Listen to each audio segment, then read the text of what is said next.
Leblon, e aí, Leblon? Tá na frente da TV, cara. Aqui.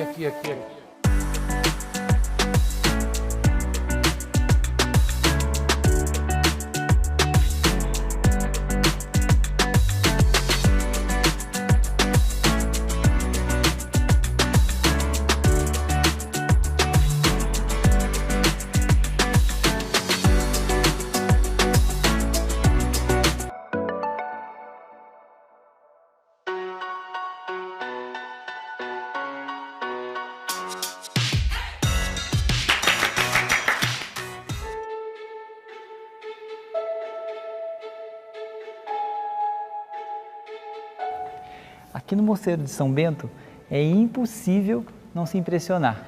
Além de ter uma arquitetura super bem conservada, é desses lugares inspiradores na cidade.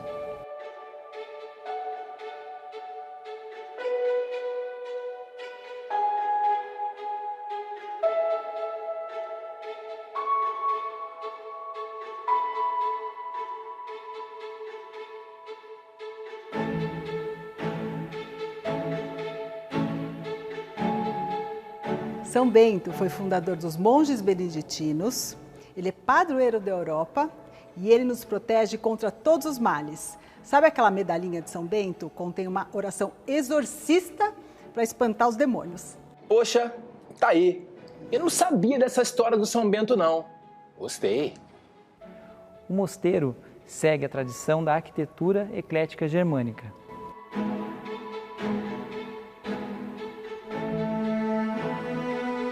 A maior parte da decoração interna, como os murais, foi feita pelo monge Dom Adelbert Gresnitz, um holandês seguidor da Escola de Arte Boyron. A mesma escola de arte que inspirou a arquitetura do mosteiro se estende aos murais. É uma arte que convida à adoração, bem adequado para um lugar sagrado, não é mesmo? Dizem que a arte boyronense inspirou fortemente Gustav Klimt, que amava um dourado em suas pinturas. Um dos grandes destaques daqui é esse órgão com mais de 6.000 tubos, que foi inaugurado no aniversário de 400 anos da cidade de São Paulo, em 1954.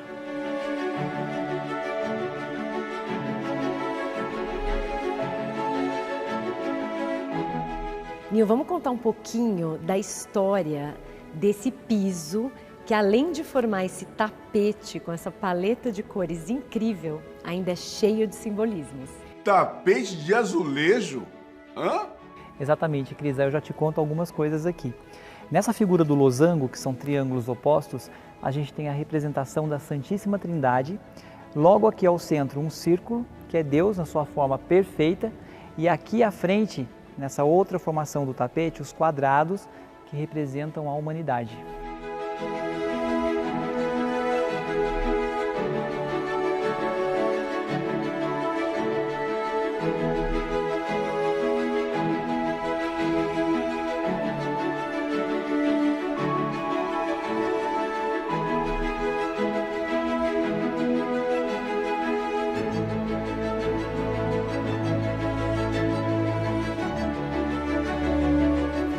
Nil, agora vamos ver o que tem lá dentro do Colégio de São Bento?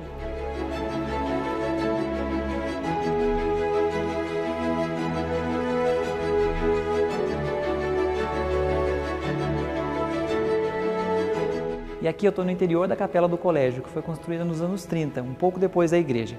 E muito embora não tenha sido o mesmo arquiteto, o estilo permanece o mesmo.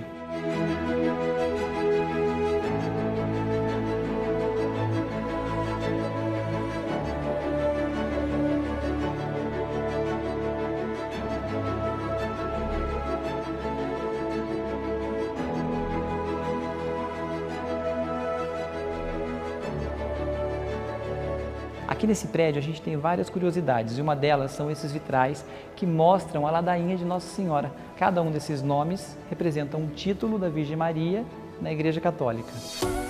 Ah, diretor, deixa de ladainha, vai. Você já pensou errado, né? Ladainha não é coisa ruim, não. Ladainha é um tipo de oração que é feito no culto católico. Aqui eu estou na entrada da capela do colégio e olha só o que eu encontrei. Nesse desenho aqui dá para ver como era a primeira versão do Mosteiro de São Bento, a versão original de 1598. A igreja que a gente acabou de visitar é a 4ª versão e é de 1912. Ô Cris, você tem noção do que está atrás de você? Um elevador. Não é só um elevador. Esse foi o primeiro elevador da cidade de São Paulo que está aqui desde 1907. Sério? Sim. A gente precisa dar uma voltinha. Vamos lá. Elevador? 1907. Que novinho. Primeiro no Brasil.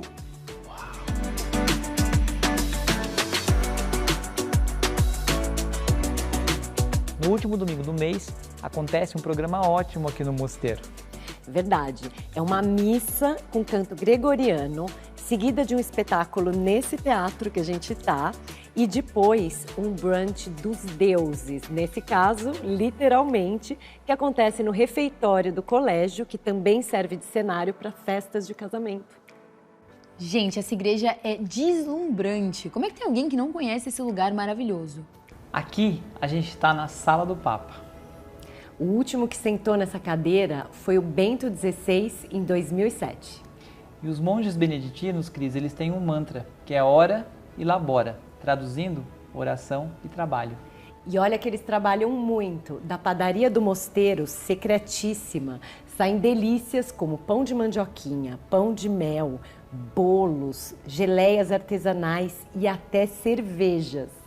Você sabia que o champanhe foi uma invenção de um monge beneditino? E o nome dele era Dom Pierre Perignon. Assistir uma missa embalada com canto gregoriano já é incrível. Agora, conhecer os bastidores, gente, desse mosteiro é indescritível.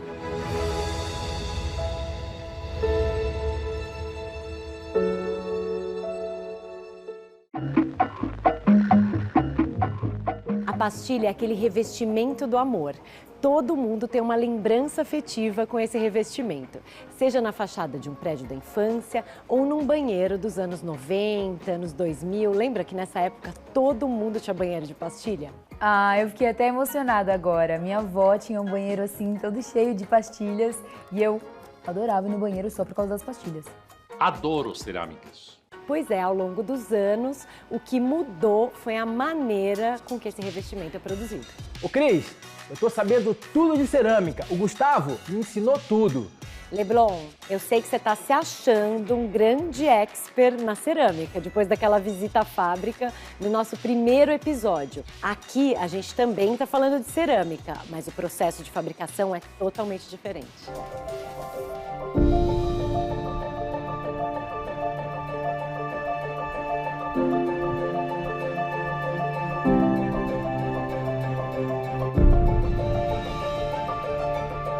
Podia ter me chamado nessa aí, hein? Sabe que eu adoro uma fábrica. Tá me devendo essa. Bom, agora eu vou te contar sobre o processo de fabricação. O primeiro passo é a moagem da matéria-prima.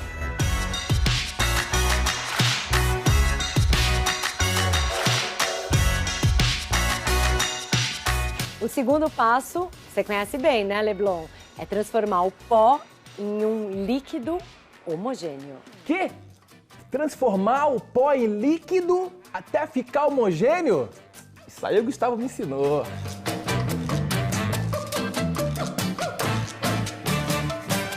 O próximo passo é a prensagem das pastilhas.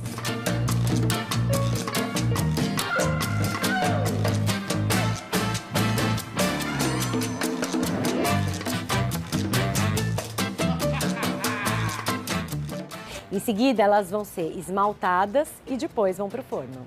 Essa aí é diferente, hein? Gostei. Tem outra coisa muito interessante. A pastilha entra branca no forno e depois da queima sai verde. Parece mágica. Leblon, vamos aumentar nossos conhecimentos sobre cerâmica. Lá em Monte Sião, o forno que queimava as xícaras era a lenha. Aqui, para fazer as pastilhas, eles usam um forno a gás, que chega até 1.200 graus.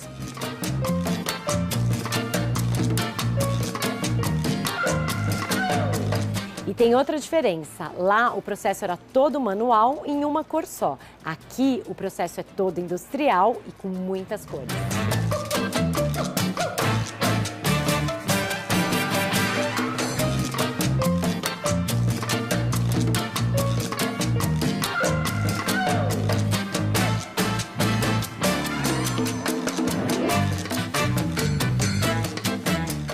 Olha que legal, Leblon. Depois de tudo isso, nasce finalmente uma pastilha. E quando elas estão assim, ó, numa cartela, isso aqui não acontece por acaso. Você percebe que tem nuances variadas de cor. Isso é proposital para que em cada cartela a gente tenha um efeito mais natural, de pedra natural. Ah, cerâmicas. Adoro cerâmicas. Leblon, da outra vez você escolheu o verde. Agora eu queria que você e o Sebastian me ajudassem a descobrir se as pessoas estão curtindo mais verde, vermelho ou azul. Azul! O céu é azul. Com uma boa ariana, vermelho, que é a cor de Marte, Áries. Azul. Porque azul é lindo. Opa, opa! Você sabia que as sobras de produção podem ser recicladas e virar peças novas? Pastilhas como essas aqui, ó, com pequenos defeitos, são trituradas. Você pega 65% de pastilhas, de sobras de bandeja, da queima da cerâmica, mistura com alguns tipos de argila. Isso vai gerar um pó e vai criar uma nova peça cerâmica. Essa aqui é a cerâmica antes de ir para o forno. Aqui atrás, ó, ela tem esse relevo que eu adoro, colocaria facilmente na minha casa. E aqui é a cerâmica depois da queima, já com esse acabamento vitrificado. Muito ecológico. Karina, agora você vai desmaiar. Dá uma olhada nesse mostruário de 1974. Aqui eram as pastilhas dessa época que eram feitas por um processo de massa plena, ou seja, a cor já entrava na produção da pastilha desde o princípio. Olha essa cartela de cores. Agora, 2 anos depois, em 1976, as pastilhas já foram produzidas com esse processo de esmaltação, que é usado até hoje. Adoro cerâmicas. Adoro, adoro, adoro. Eu sou apaixonado por pastilhas. Minha esposa, eu falei hoje, ela tinha ciúmes das pastilhas. Se procurar aqui no Brasil alguém que gosta mais de pastilha, talvez você não vai encontrar alguém mais do que eu.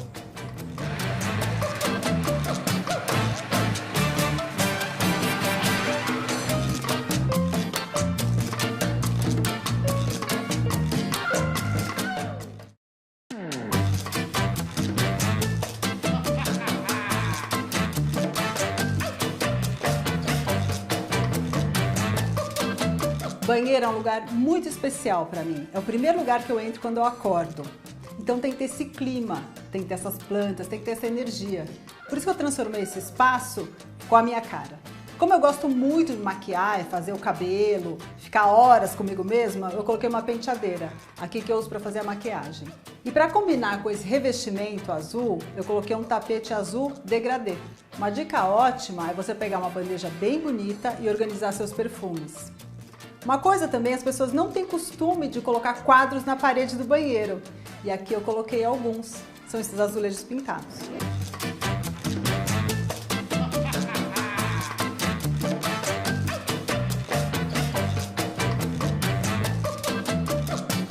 Eu me inspirei nesses revestimentos hexagonais, que eles têm bem uma pegada anos 50. Por isso eu coloquei uma penteadeira bem 50, sinuosa.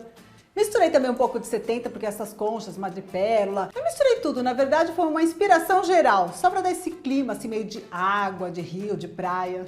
Bom, o banheiro da Karina, gente, hoje eu não vou criticar. Hoje eu vou fazer um ainda melhor e mais incrível, essa pegada dela que ela gosta, menos planta.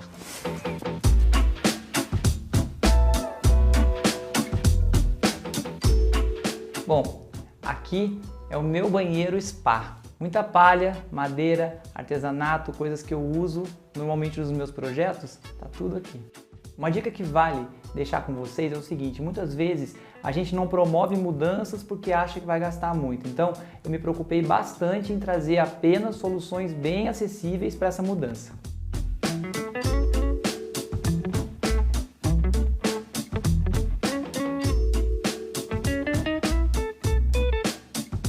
Muitas vezes o banheiro é pequeno e aí a gente dispensa o tapete ou então coloca aqueles tapetinhos que a gente encontra em todos os lugares. Não, Aqui na opção, outra dica, 2 redondos sobrepostos de tamanho médio e pequeno. E falando de decoração, nessa solução, eu penso sempre em pequenas cadeiras ou bancos, como esse daqui da Ilha do Ferro, que eu gosto bastante. E para apoio, eu usei essas esteiras de bananeira, então é uma solução que sempre funciona e atende a nossa necessidade nesse banheiro spa. Uma coisa bacana da gente pensar também nessa solução é a forma de dispor aquilo que a gente já sabe. Por exemplo, umas toalhas de banho. Aqui eu coloquei elas enroladas em cima da pia, que fica bem charmoso, ou então dentro de cestos também. Você enrola a toalha e coloca ali. A gente já viu isso no hotel, a gente gostou da experiência. Traz para casa.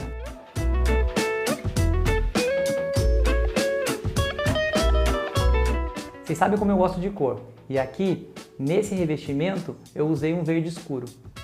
Todo o entorno foi produzido com fibras naturais para a gente poder manter o destaque nesse tom mais intenso. Eu sabia que um dia ele ia se render.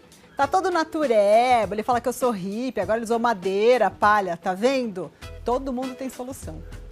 Bom, gente, eu falei que ia surpreender a Karina, né? Então, eu acho que sim. Tem bastante fibra natural, tem bastante elementos que ela sempre ressalta nos ambientes dela. Não tem lhama, não tem planta, mas ó, não tá a sua cara, Karina?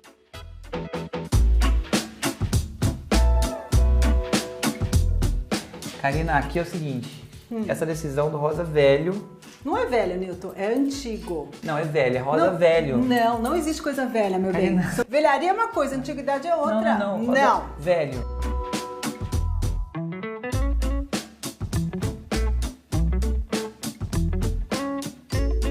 Ficou romântico, o rosa ele é romântico, né, Karina? Assim como eu, como a Karina, hoje a gente tá bem romântico, esse rosa tá aqui incrível. Então a gente trouxe essas referências dos móveis antigos para esse banheiro romântico.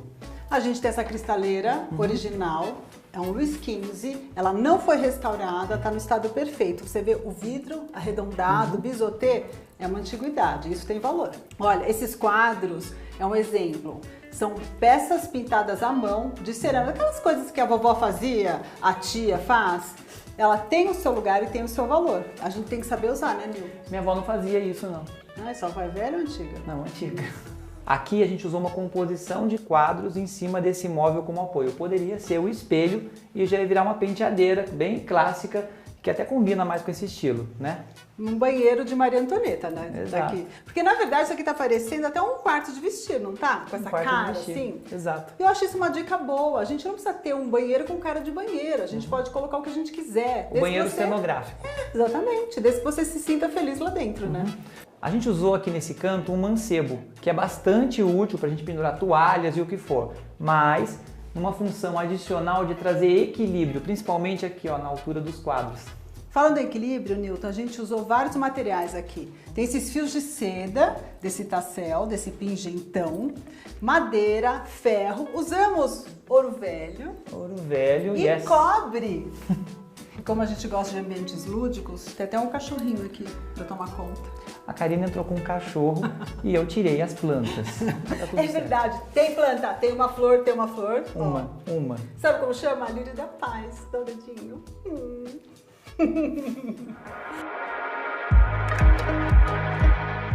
Misturar estampas. Da onde que veio essa inspiração? Bom, eu adoro misturar estilos étnicos, estampas, cores. Acho que todo mundo fala que eu sou o maximalismo, né? Porque eu adoro e eu sempre treinei isso. Eu sempre adorei correr o risco. Porque eu nunca fui pro lado do bege, do cinza, do branco, eu sempre fui pro lado da cor. Sendo a cor, eu não tenho medo de errar. Eu sempre fui tentando, e sempre fui muito para a Índia. As minhas buscas por Oriente foram inúmeras, as viagens inúmeras. Então eu nunca ia para a Feira de Milão, eu ia para a Índia. Na Índia que eu aprendi as cores, aprendi as texturas. Da Índia que veio tudo. Eu acho que a minha grande inspiração é a Índia, o Oriente, que é rico em cores, em estampas, em texturas. Então, eu sempre gostei disso. Então as pessoas falam, nossa, como você mistura tanta coisa e dá certo, e eu tento misturar e não dá nada certo. Qual que é a fórmula? Eu não sei qual é a fórmula. É uma fórmula que eu sempre fui tentando, e agora é automático. Como é ser maxi no mundo que é cada vez mais minimalista? Eu acho que o mundo está virando tudo. O mundo está minimalista, maximalista. Quando eu falo maximalista, é quando as pessoas juntam coleções. Você tem muita obra de arte, muitas peças, muitos livros, tudo aí é maximalismo. Eu não falo do maximalismo de lotar de móveis, encher o espaço. Eu amo o minimalismo. O meu escritório é meio minimalista e é branco. Eu acho que aqui é que saem todas as ideias. Então eu não gostaria que isso aqui fosse interferir nos meus projetos. Mas hoje em dia vale tudo. Eu gosto de tudo. Maximalismo, minimalismo, anos 50, anos 60, anos 80 que está voltando à moda. Então eu acho que o mundo de hoje vale tudo. O que vale é o conforto. Quais são os profissionais que mais te inspiram? Puxa, tanta gente me inspira. Peter Marino, Frank Gehry, Norman Foster. No Brasil, Sérgio Rodrigues, Burle Marx, Niemeyer. As pinturas da Adriana Varejão, as pinturas da Beatriz Milhazes. Agora tem a Adriana Palma, que tem cores. Então, tudo inspira a gente. Eu acho que a gente vive de inspiração. Agora, conta o segredo. O que não pode faltar nos seus projetos? Nos meus projetos, eu estou adorando o brasileiro nacional. E o design nacional está muito em alta. Por exemplo, o design brasileiro fora do Brasil, em Nova York, custa uma fortuna. Então, no Brasil ainda está barato. Eu acho, como eu falei, o design brasileiro está muito em alta. Inclusive, em Nova York, tem galerias que só vendem móveis brasileiros. Então, hoje é uma procura muito grande. E hoje tem uma reedição, né, de móveis. Então, eu acho bacana também. Se você não pode comprar a peça original, você compra as edições, que é bem viável. O que é design para você? Design é para ver, usar e abusar. Design tem que ser agradável, tem que ser bonito, tem que ser confortável, tem que fazer bem para os olhos. Design é um produto que tem que valer a pena, porque senão não é design. Se você se sente feliz com uma peça, é porque ela tem design. Quando você não sente nada, é porque ela não tem nada, não tem design. Hoje o design é um mundo tão grande. Tem pratos em restaurante que é design. Para mim é design. Então, tudo é design. Tudo que é pensado, tudo que é bem feito, tudo que é calculado, tudo que faz bem para os olhos é design, eu acho. Eu acho que hoje em dia o que mudou é que as pessoas antigamente tinham muito medo de usar cores. Muito medo. Hoje em dia já está muito mais maleável. Então o uso das cores, o uso de cores está muito mais bem aceito. Então a mudança está vindo muito rápido e as pessoas ultimamente têm gostado muito de casa. Porque as pessoas ficam mais em casa. Eu não estou nem falando por causa da pandemia. As pessoas começaram a usar mais a casa, a cozinhar, a ficar em casa, a ter filme, Netflix. O que não pode faltar nos seus projetos? O que não pode faltar nos meus projetos são as coisas verdadeiras. Flores, tudo que é natural. Eu amo tudo que é natural. Até uma cesta de frutas enfeita uma casa. Então, tudo que é natural, tudo que é gostoso, o toque, o linho, nada de poliéster. Acho que a casa tem que ser tudo natural e orgânica, muito gostosa. Uma casa tem que ser divertida. Acho muito importante colocar uma pitada de humor na casa. Porque o mundo lá fora é muito sério. E a casa tem que ser divertida. Salada caprese. Pô, vem lá da Ilha de Capri, né? Inspirada nas cores da bandeira da Itália. É um dos pratos mais fáceis de serem executados. A gente desenvolveu uma caprese com mais design, assim dizendo. Não tem que ser um prato simples, tem que ser um quadro, uma obra de arte. Na verdade, eu dou a ordem, né? Eu falo o que é. O Vinícius, ele tem a ideia, aquela coisa mais contemporânea, que tem umas ideias diferentes. E o Mariano, ele é mais tradicional. Quando soma tudo, Vira uma coisa muito bonita. Só que a minha caprese é diferente. Ela vem manjericão verde, manjericão roxo, ela vem azeite de manjericão, ela vem tomate in natura, ela vem tomate braseado, vem mussarela de búfala fresca e mussarela de búfala maçaricada e grelhada.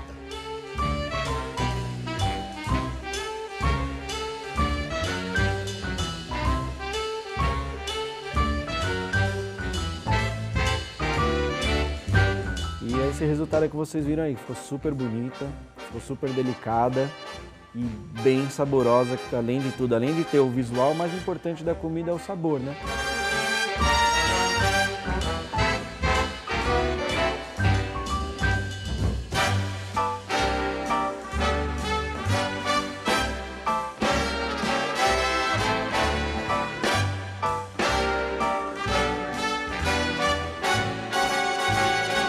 Futuro Design, cena 1, take 1, sabor do design.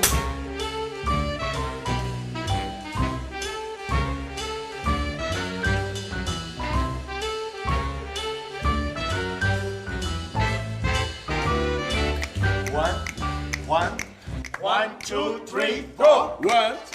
Cultura! Cultura! Cultura! É agora! Se liga aí, Cultura! meu! Cultura!